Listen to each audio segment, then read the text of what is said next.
నమస్కారం. శుభమస్తు కార్యక్రమానికి స్వాగతం. మీరు ఫోన్ చేసి రిజిస్టర్ చేసుకోవాల్సిన IVRS నంబర్స్ 5051010631255563. మీరు రిజిస్టర్ చేసుకునే విధానం మీ పేరు, పుట్టిన తేదీ, పుట్టిన సమయం, పుట్టిన స్థలం, అలాగే మీ సమస్య.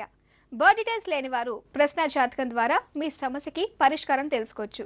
జ్యోతిష్యంలో డాక్టరేట్ పొందిన తొలి తెలుగు మహిళ డాక్టర్ సంధ్యాలక్ష్మి గారు మీ సమస్యలకి పరిష్కార మార్గాలు తెలియజేస్తారు.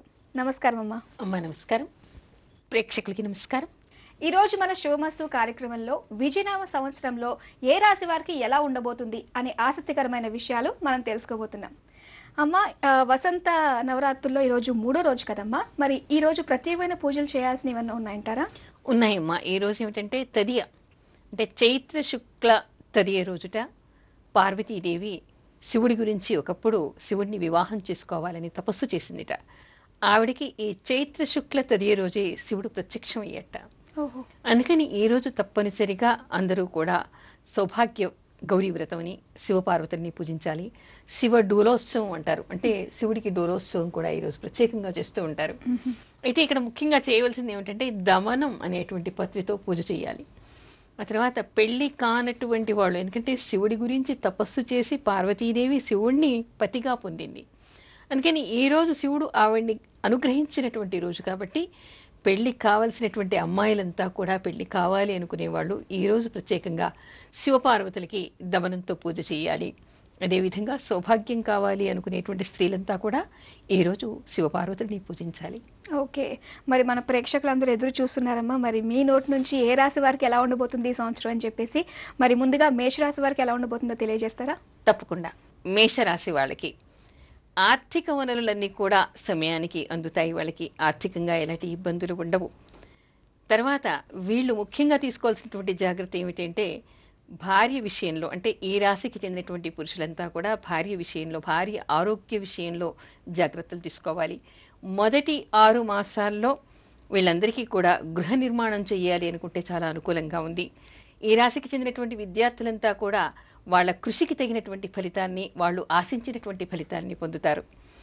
ఆ తర్వాత వీళ్ళంతా కూడా ఏమిటంటే ఈ సంవత్సరంలో ఏ పని చెయ్యాలి అని అనుకున్నా కూడా వీళ్ళకి అనుకూలంగానే ఉంది. ఈ రాశి వాళ్ళు నిత్యం నవగ్రహ స్తోత్రం చేసుకోవాలి. అంతేకాకుండా శివపూజ, లలితా సహస్రనామం చేసుకోవాలి. ముఖ్యంగా వీళ్ళు తీసుకోవాల్సినటువంటి జాగ్రత్త ఏమిటంటే బంధువులు, మిత్రుల విషయంలో కల్పించుకోకుండా ఉంటే మంచిది, లేకపోతే అపవాదులు వచ్చేటువంటి అవకాశం ఎక్కువగా కనిపిస్తోంది. ఓకే అమ్మ, మరి తర్వాత రాశి వృషభ రాశి, మరి వీళ్ళకి ఎలా ఉండబోతుంది అంటారు? వృషభ రాశి వాళ్ళకి ఈ సంవత్సరం మిశ్రమ ఫలితాలు ఉన్నాయి. వీళ్ళకి ఏమిటంటే అనుకున్నటువంటి ఆర్థిక వనరులు వీళ్ళకి సమకూరే ఒకటి అవకాశం లేదు. అంటే వీళ్ళకి వచ్చేటువంటి ఆదాయం కంటే కూడా ఖర్చులు ఎక్కువగా అవుతాయి. ఆ తర్వాత ఈ రాశికి చెందినటువంటి విద్యార్థులంతా కూడా ఎక్కువగా కృషి చేయవలసినటువంటి అవసరం ఉంది. తర్వాత ఆరోగ్యం గురించి కూడా వీళ్ళు ఎక్కువగా జాగ్రత్త వహించాలి. ఆ తర్వాత వీళ్ళు తీసుకోవాల్సినటువంటి జాగ్రత్తలు ఆరోగ్యం గురించి, ఆ తర్వాత ఆర్థికంగాను, తర్వాత శత్రువుల నుంచి కూడా వీళ్ళు జాగ్రత్త వహించవలసినటువంటి అవసరం ఉంది. తర్వాత వీళ్ళు చేయవలసినటువంటిది విఘ్నాలు, వీళ్ళకి ఏమిటంటే పనులన్నీ కూడా ఆటంకాలతో నడుస్తూ ఉంటాయి, జాప్యం అవుతూ ఉంటాయి. కాబట్టి విఘ్నాలు తొలగడం కోసం అని చెప్పేసి వీళ్ళు గణపతిని పూజించాలి. ఆ తర్వాత శివునికి అభిషేకం చేయించుకుంటూ ఉండాలి. ఓకే, తర్వాత మిథున రాశి వారికి ఎలా ఉండబోతుంది? వీళ్ళు తీసుకోవాల్సిన జాగ్రత్తలు ఏంటంటారు? మిథున రాశి వాళ్ళకి కూడా మిశ్రమ ఫలితాలు. ఈ రాశికి చెందినటువంటి విద్యార్థులు మాత్రం వీళ్ళకి కృషి చాలా చేయాలంటే కృషి తగినటువంటి ఫలితం వీళ్ళకి దక్కేటువంటి అవకాశాలు చాలా తక్కువగా ఉంది. ఆ తర్వాత కొత్త అప్పులు, ఇదివరకు వాళ్ళు అప్పులు చేసి ఉండొచ్చు, ఈ సంవత్సరం అప్పులు తీర్చుకునేటువంటి అవకాశం ఉన్నప్పటికీ కూడా కొత్త అప్పులు చేయకుండా ఉంటే మంచిది. తర్వాత శత్రువుల నుంచి వీళ్ళు కొంత జాగ్రత్తగా ఉంటే మంచిది. భాగస్వాములతో కూడా జాగ్రత్తగా ఉండటం చాలా మంచిది. ఆ తర్వాత వీళ్ళు తీసుకోవాల్సినటువంటి జాగ్రత్తలు ఏమిటంటే నవగ్రహ పూజలు చేయాలి, ఆదిత్య హృదయం చదువుకోవాలి, ఆ తర్వాత రామరక్ష పారాయణం చేయటం వీళ్ళకి చాలా మంచిది. ఓకే, తర్వాతది కర్కాటక రాశి, మరి వీళ్ళకి ఎలా ఉండబోతుంది అంటారమ్మా? కర్కాటక రాశి వాళ్ళు మాత్రం ఈ సంవత్సరం చాలా జాగ్రత్త వహించాలి. ఎందుకంటే ఏ విషయంలో కూడా వీళ్ళకి గ్రహాలు ఇవి కూడా అనుకూలంగా లేవు. గురుగ్రహం వీళ్ళకి 12ంట ఉండటం, తర్వాత రాహువు, శని 2 కూడా 4ంట ఉన్నాయి. అంటే 3 గ్రహాలు వీళ్ళకి వ్యతిరేకంగా పనిచేస్తూ ఉన్నాయి, అంటే ప్రతికూలంగా పనిచేస్తున్నాయి. కాబట్టి వీళ్ళు ప్రతి అడుగడుగునా కూడా వీళ్ళు జాగ్రత్తలు తీసుకోవాల్సినటువంటి అవసరం ఉంది. ముఖ్యంగా ఆరోగ్యం గురించి ఎవరికైనా వాయు సంబంధమైన ఆస్మా లాంటి జబ్బులు ఉంటే వీళ్ళు చాలా జాగ్రత్త వహించాలి.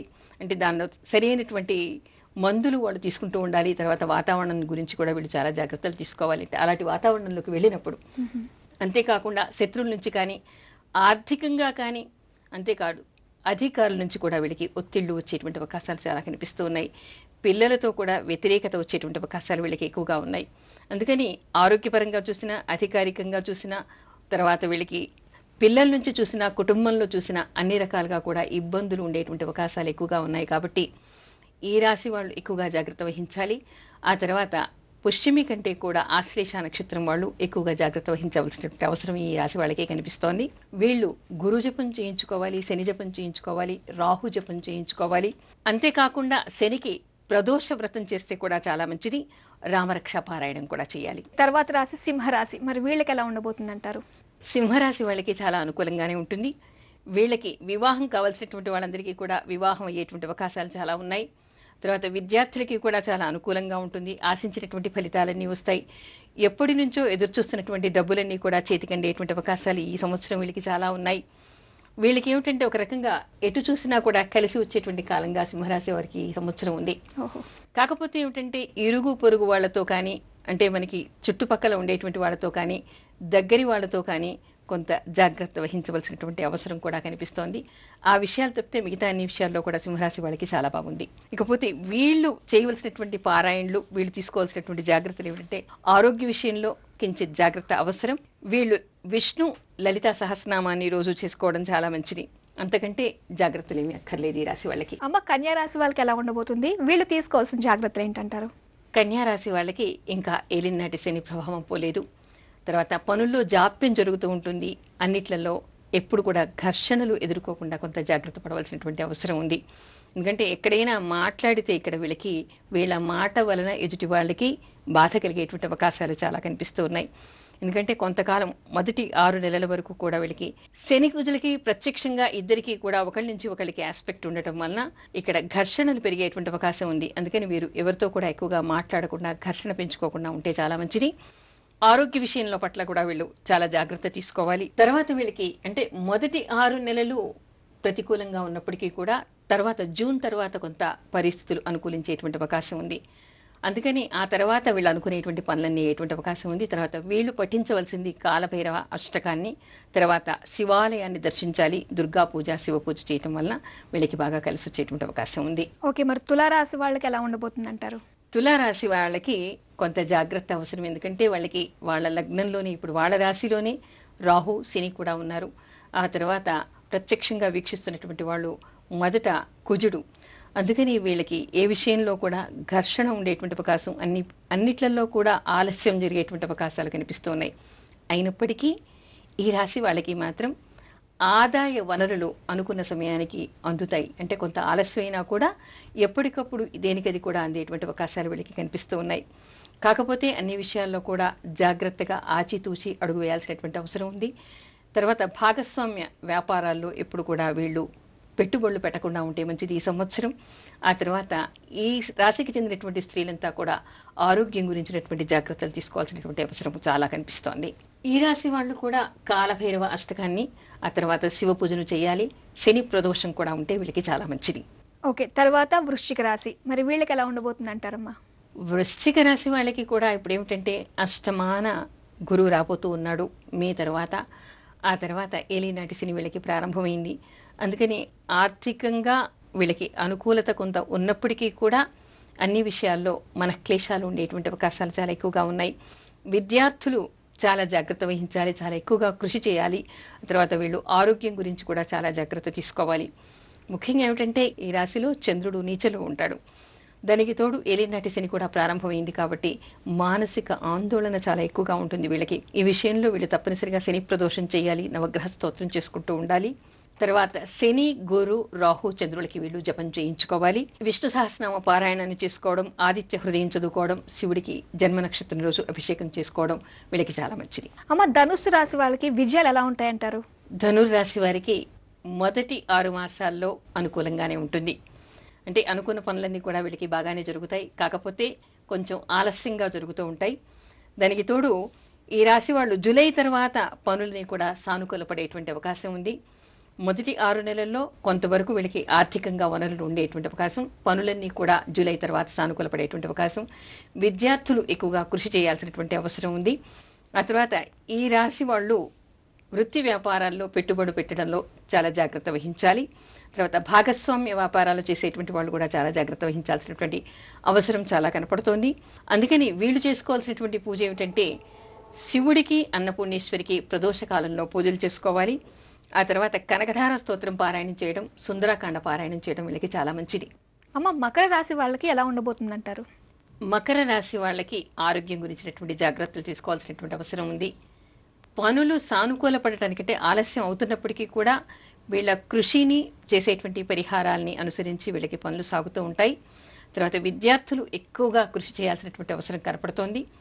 వివాహం కానిటువంటి వాళ్ళకందరికీ కూడా ఈ సంవత్సరం వివాహం అయ్యేటువంటి అవకాశం ఉంది. తర్వాత ఉద్యోగ ప్రయత్నాలు చేయాలనుకునే వాళ్ళకి ఉద్యోగం కూడా ప్రయత్నాలన్నీ కూడా సానుకూల పడతాయి. వీళ్ళు చేసుకోవాల్సినటువంటి ప్రార్థనలు ఏమిటంటే దుర్గా పూజ, దుర్గా కవచం పారాయణ చేయాలి, శివుడికి అభిషేకం చేసుకోవాలి వీళ్ళు. అలాగే కుంభరాశి వాళ్ళకి ఎలా ఉండబోతుందంటారు? కుంభరాశి వాళ్ళకి ప్రతికూలంగా ఉన్నప్పటికీ కూడా వీళ్ళ ప్రయత్నాన్ని అనుసరించి వీళ్ళకి పనులన్నీ కూడా సానుకూల పడతాయి. తర్వాత ఇక్కడ ఉండేటువంటి ఒక శుభకరమైనటువంటి విషయం ఏమిటంటే ఇన్ని రోజులు క్రానిక్ డిసీజ్తో ఎవరైతే బాధపడుతూ ఉన్నారో, అంటే దీర్ఘకాలికమైనటువంటి వ్యాధులతో ఎవరు బాధపడుతున్నారో వాళ్ళందరికీ కూడా కొంత ఉపశమనం లభించేటువంటి అవకాశం ఈ సంవత్సరం కనపడుతోంది. అంటే ఆరోగ్య విషయంలో వీళ్ళకి చాలా ఉపశమనం ఉందన్నమాట. ఆ తర్వాత ప్రయత్నం మీద వీళ్ళకన్నీ కూడా సానుకూల పడేటువంటి అవకాశం ఉంది. తర్వాత విద్యార్థులు ఎక్కువగా కృషి చేయాలి. వివాహం కానటువంటి వాళ్ళందరికీ కూడా వివాహం అయ్యేటువంటి అవకాశం ఉంది. తర్వాత వీళ్ళు చేయవలసినటువంటి ప్రార్థనలు ఏమిటంటే మీరు సంకటహర గణేష స్తోత్రం చేయడం, సంకటహర చతుర్థి వ్రతాన్ని చేయడం, శివ పూజ చేయడం వీళ్ళకి చాలా అనుకూలిస్తుంది. అలా చేయటం వల్ల పనులన్నీ కూడా వీళ్ళకి సానుకూల పడతాయి. ఓకే, తరువాత లాస్ట్ రాశి మీనరాశి, మరి వీళ్ళకి ఎలా ఉండబోతుందంటారు? మరి మీనరాశి వాళ్ళకి కూడా ఏమిటంటే చతుర్థాన వీళ్ళకి గురువు, ఆ తర్వాత అష్టమ శని ప్రభావం వీళ్ళ రాశి మీద కూడా చాలా ఉన్నాయి. వృత్తి ఉద్యోగాల్లో ఉన్న వాళ్ళకి అధికారుల వలన ఒత్తిడి ఎక్కువగా అయ్యేటువంటి అవకాశం ఉంది. వీళ్ళు ఎక్కువ విద్యార్థులు కూడా ఈ రాశికి చెందినటువంటి వాళ్ళు చాలా కృషి చేయాలి. తర్వాత నూతన వ్యాపారాల్లో పెట్టుబడులు పెట్టకపోవడం చాలా మంచిది. తర్వాత ఆచితూచి ఏ విషయంలో కూడా నిర్ణయాలు తీసుకోవాలి అంటే మాత్రం ఆచితూచి నిర్ణయాలు తీసుకోవాలి. ఎందుకు అంటే నిలాపనిందలు, అపవాదులు వచ్చేటువంటి అవకాశం. ముఖ్యంగా ఏమిటంటే ఈ రాశి వాళ్ళకి ఉండేటువంటిది అధికారుల నుంచి ఒత్తిడి ఎక్కువగా వచ్చేటువంటి అవకాశాలు ఉన్నాయి. అందుకని అధికారుల దగ్గర ప్రవర్తించే వాళ్ళంతా కూడా కొంత జాగ్రత్తగా ఉండడం చాలా మంచిది. ఏమాత్రం అవినీతికి పోయినా కూడా ఎక్కడో ఒక దగ్గర దెబ్బతినేటువంటి అవకాశాలు కూడా ఈ రాశి వాళ్ళకి చాలా కనిపిస్తూ ఉన్నాయి. అందుకని చాలా జాగ్రత్తగా ఉండాలి. తర్వాత వీళ్ళు చేయవలసినటువంటి పరిహారాలు ఏమిటంటే శని ప్రదోషాన్ని పాటించడం, శని, గురు, రాహులకి జపం చేసుకోవడం చాలా మంచిది. వీరు దుర్గా పూజ చేసుకోవడం, విష్ణు సహస్రనామం చేయడం, కాలభైరవ అష్టకం చదువుకోవడం వలన వీళ్ళకి చాలా ఉపయోగం ఉంటుంది. తర్వాత వీళ్ళకి పరిహారం జరుగుతుంది అనేటువంటి విషయం తెలుసుకోవాలి. ఓకే, సో అందరూ కూడా తెలుసుకున్నారు వారి వారి రాశి ఫలాలు ఎలా ఉండబోతున్నాయి అని చెప్పేసి. అండ్ అలాగే ఇవన్నీ కూడా ప్రతి ఒక్కళ్ళకి కామన్గా ఉండాల్సినవి అంటారా? వాళ్ళ వాళ్ళ జాతకాన్ని పరిశీలించుకుని వాళ్ళ వాళ్ళ నక్షత్రాన్ని వాళ్ళ వాళ్ళ పాదాలని పరిశీలించుకుని చూసుకోవాల్సి వస్తుందంటారా? ఇక్కడ ఒక విషయమ్మా, మనం జ్యోతిష్యంలో ఎవరికైనా కూడా ఫలితాలు చెప్తామంటే ఒకవైపు మన దశాంతర దశల్ని బట్టి ఫలితాలు నడుస్తూ ఉంటాయి. దానికి తోడు ఇప్పుడు మనం చెప్పుకున్నవి గోచార రీత్యా వచ్చేటువంటివి. అంటే ఎవరి జన్మ జాతకంలో చంద్రుడు ఎక్కడ ఉన్నాడో ఆ చంద్రుడికి దగ్గరగా వచ్చేటువంటి మిగతా గ్రహాలు ఏ ఏ స్థానాల్లో ఉన్నాయో దాన్ని బట్టి చెప్పేటువంటి దాన్ని మనం గోచారం అంటాం. ఇది గోచార రీత్యా ప్రతికూలంగా ఉంది, దశాంతర దశల రీత్యా అనుకూలంగా ఉంది అనుకోండి, అప్పుడు కొంచెం న్యూట్రల్ అయినట్టుగా ఉంటాయి. ఇటు బాధకి బాధ వస్తూ ఉంటుంది, అటు ఫలితాలకి ఫలితాలు మంచివి వస్తూ ఉంటాయి. ఒకవేళ గోచార రీత్యాను దశాంతర దశల రీత్యా రెండూ బాగాలేవనుకోండి, వాళ్ళు బాగా అట్టడిగిపోయినట్టే, చాలా ఒత్తిడి ఎక్కువ అవుతుంది, అన్ని విధాలుగా కూడా వాళ్ళకి ఆటంకాలు, కష్టాలు ఉంటాయి. ఒకవేళ గోచార రీత్యా బాగుంది, దశాంతర దశలు కూడా బాగున్నాయి, ఉచ్చస్థితిలోకి వెళ్ళేటువంటి అవకాశాలు, షైన్ అయిపోతారు వాళ్ళు బాగా. ఓకే, అంటే ఏ కోణాల్లో వాళ్ళకి గ్రహాలు బాగుంటాయో ఆ కోణంలో వాళ్ళకి అన్ని విధాలుగా కూడా ఉన్నత స్థితి ఉంటుంది. కానీ ఈ రెండింటినీ కూడా కోయిన్సైడ్ చేసి మాత్రమే ఫలితాలు చెప్పుకోవాలి. అంతేగాని ఒక రాశి ఫలాలు ఒకటే ఒక రాశి ఫలాలు కాదంటే, ఒక రాశి అంటే మొత్తం టోటల్ గా ప్రపంచంలో ఉండేటువంటి పాపులేషన్ అంతా కూడా ఈ 12 రాశుల్లోకి వస్తుంది. అంటే ఆటంకాలు ఉన్నాయంటే ఆ రాశిలో చెందినటువంటి ప్రతి వాళ్ళకి రావాలని లేదు, కానీ కొంత చంద్రుడికి దగ్గరగా ఉంటారు కాబట్టి దాని ఫలితాలు వాడికి కొంత భాగం మాత్రం వర్తిస్తాయి. ఓకే అమ్మ, యశ్వంత్ అనే కాలర్ లైన్ లో ఉన్నారు, వారితో మాట్లాడదాం. హలో. హలో, నమస్కారం అండి. నమస్తే అండి. యశ్వంత్ పేరు మీద రిజిస్టర్ చేసుకున్నారు కదా, ఒకసారి బర్త్ డీటెయిల్స్ కన్ఫర్మ్ చేసుకుందాము. ఓకే. ఆగస్ట్ 23, 1996 రాత్రి 7:30 గుంటూరులో పుట్టారు. అవునండి. ఓకే అండి, మీ సమస్య ఏంటో మేడంతో చెప్పండి. నమస్తే అమ్మా, చెప్పండి. నమస్తే అమ్మా. అది బాబు ఇప్పుడు ఎంసెట్ కి ప్రిపేర్ అవుతున్నాడమ్మా. ఉమ్, అది రాయవేలూరులో సీట్ కి అప్లై చేశాడు. ఉమ్. అది వస్తుందా వాడికి అని. సీట్ వస్తుందా రాదా అని. అవునండి. ఆడి చదువు ఎలా సాగుతుంది? అమ్మా, ఇతను లాంగ్ టర్మ్ తీసుకోవాల్సినటువంటి అవకాశం కనిపిస్తోంది. అబ్బో. అందుకని ఇంజనీరింగే చాలా కదండి. కృషి చేయాలి. ఒకటేమ్మా, ఏలినాటి శని ఇతనికి ప్రారంభమైంది. ఆ, మిగతా గ్రహాలని దశ అయితే బాగానే ఉంది. ఆ, దశాంతర దశల రీత్యా శుక్ర మహర్దశ నడుస్తోంది. ఆ, శుక్రుల్లో ఇప్పుడు చంద్ర అంతర్దశ కూడా. ఈ చంద్ర అంతర్దశ నడుస్తోంది కాబట్టి చంద్రుడికి దగ్గరగానే ఇప్పుడు శని, ఏలినాటి శని ప్రారంభమైంది కాబట్టి మనస్సు మీద ఒత్తిడి ఎక్కువగా ఉంటుంది, మానసిక ఆందోళన ఎక్కువగా ఉంటుంది, చదివింది మర్చిపోతూ ఉంటాడు. అంటే అతను ఎంత కృషి చేయాలో దానికంటే కూడా చాలా ఎక్కువ రెట్లు కృషి చేస్తే తప్ప ఫలితం రాదు. చదివింది మర్చిపోయేటువంటి అవకాశాలు ఎక్కువగా ఉంటాయి కాబట్టి సరస్వతి ప్రార్థన, ఆ తర్వాత గణపతి ప్రార్థన చేసుకోవడం, తెల్లవారుజామున చదవటం, ఎక్కువగా కృషి చేయాలి. చేస్తే కూడా అనుకున్నంత ఫలితాన్ని పొందడం చాలా కష్టం. అబ్బో. ఆహా. ఓకే, మరి విన్నారు కదండి, మేడం చెప్పిన విధంగానే మేడం చెప్పిన జాగ్రత్తలు పాటించండి. ఎక్కువ కృషి చేయాలంట. మీ అబ్బాయి చేత ఆ కృషి చేయించే పనిలో మీరు ఉండండి. ఆల్ ది బెస్ట్ అండి. ఓకే అమ్మాయి, వాళ్ళకి మనకి సమయం అయిపోయింది. మళ్ళీ వచ్చే వారం కలుద్దాం అమ్మా. ఇది ఇవాల్టి శుభమస్తు కార్యక్రమం. మీ జాతక సమస్యలకై మీరు రిజిస్టర్ చేసుకోవాల్సిన IVRS నెంబర్స్ 505101063123 125563. వచ్చే వారం మరిన్ని ఆసక్తికరమైన విషయాలతో మళ్ళీ కలుసుకుందాం. అంతవరకు సెలవు. నమస్కారం.